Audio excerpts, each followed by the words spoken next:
The year was 634 AD. Outside the ancient stone walls of Damascus, a battlefield was about to turn into a nightmare.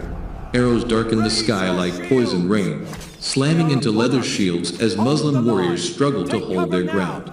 Then, with a thunderous groan of iron and wood, the massive gates of the city began to open. Not one gate, but several at the same time. From the shadows inside the walls marched a wall of steel, disciplined Byzantine soldiers, shields locked, spears ready. It was a perfectly timed trap. The Muslim army was pinned down from above, and now an iron phalanx was marching straight toward them. But what the Romans did not realize was this. Somewhere on that battlefield stood Khalid ibn al-Walid, a commander who had already defeated armies far greater than this.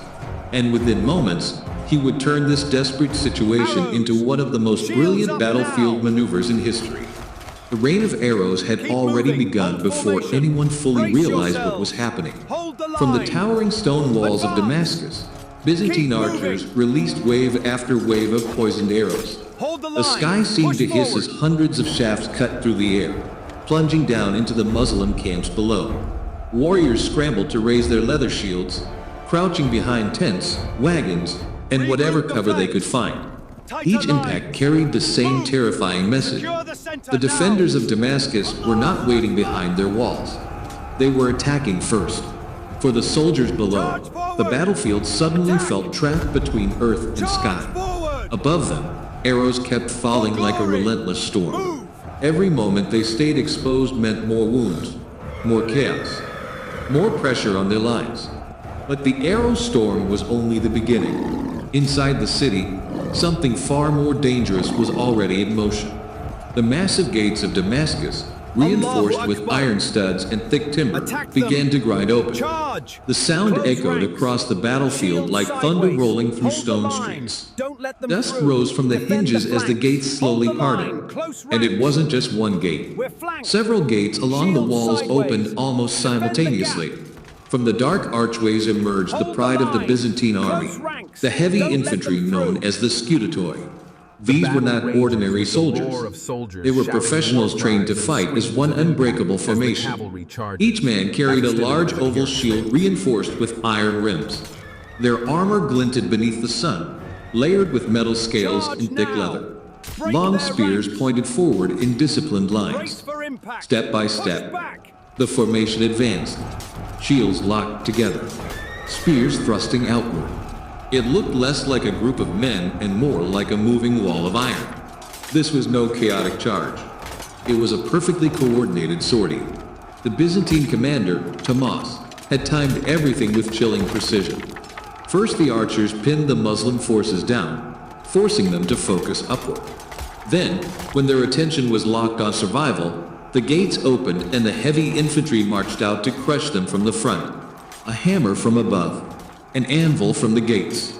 If the plan worked, the Muslim camps would collapse in minutes. The scutitoi marched relentlessly forward, their shields forming an unbroken barrier.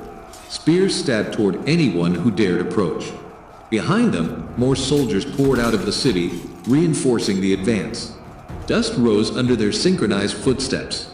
The formation pushed closer and closer toward the exposed camps outside Damascus. For a moment, it seemed as if the trap had worked perfectly. The Muslim warriors were pinned by arrows, and now an iron wall was marching straight toward them. But somewhere beyond the chaos of the battlefield, one commander was already studying the situation with calm, calculating eyes. Khalid ibn al-Walid had seen battles like this before, and he knew exactly what to do next. Khalid ibn al-Walid did not panic. While arrows continued to fall and the Byzantine formation marched forward like an iron tide, he watched the battlefield with the calm focus that had earned him a name feared across empires. Most commanders in that moment would have reacted with desperation. They would have rushed their men forward in a chaotic counterattack or ordered a retreat away from the gates. But Khalid understood something the Romans believed they had already secured. Their attack depended entirely on speed and pressure. The archers on the walls pinned the Muslim forces in place, while the heavy infantry advanced to crush them before they could reorganize. If the Muslim army broke under that pressure, the battle would end quickly. But Khalid had no intention of allowing that. Instead of rushing blindly into the iron wall, he began issuing sharp, rapid commands across the battlefield. Riders galloped between the camps carrying his orders, shouting instructions to the scattered units. Warriors quickly regrouped. Shields tightened into defensive lines. Small cavalry detachments began to move along the flanks, circling like predators around the advancing Byzantine formation. The Scutitoi continued marching forward, confident in their discipline. Their shields remained locked, their spears steady, their formation unbroken. From their perspective, the Muslim army still looked trapped between the arrows above and the spears ahead. But Khalid was quietly reshaping the battlefield. Instead of meeting the iron wall head-on, he allowed the Byzantine infantry to advance farther from the safety of the gates. Every step they took pushed them deeper into open ground, farther from the protection of the city walls and closer to the waiting Muslim cavalry. Then, at the precise moment he had been waiting for, Khalid gave the signal. The cavalry surged forward. On both sides of the battlefield, mounted warriors swept toward the flanks of the Byzantine formation. Horses thundered across the dusty ground, their riders striking at the exposed sides of the infantry line. The Scutitoi were trained to fight enemies in front of them. Their shields formed a powerful barrier forward, but their sides were far more vulnerable. Suddenly, the perfect formation began to fracture. Spears turned sideways to defend the flanks. Shields shifted. Gaps opened. The once solid wall of iron began to bend under pressure. And once the formation broke even slightly, the advantage disappeared. Muslim warriors pressed the attack, striking quickly and pulling back before the heavy infantry could fully respond.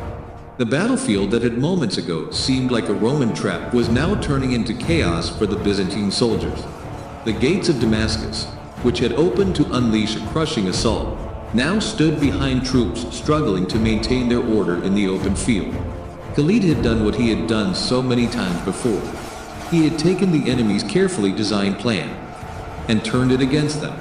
What began as a deadly two-front attack had become a battlefield where discipline met adaptability, and where one commander's calm strategy shattered the momentum of an entire army.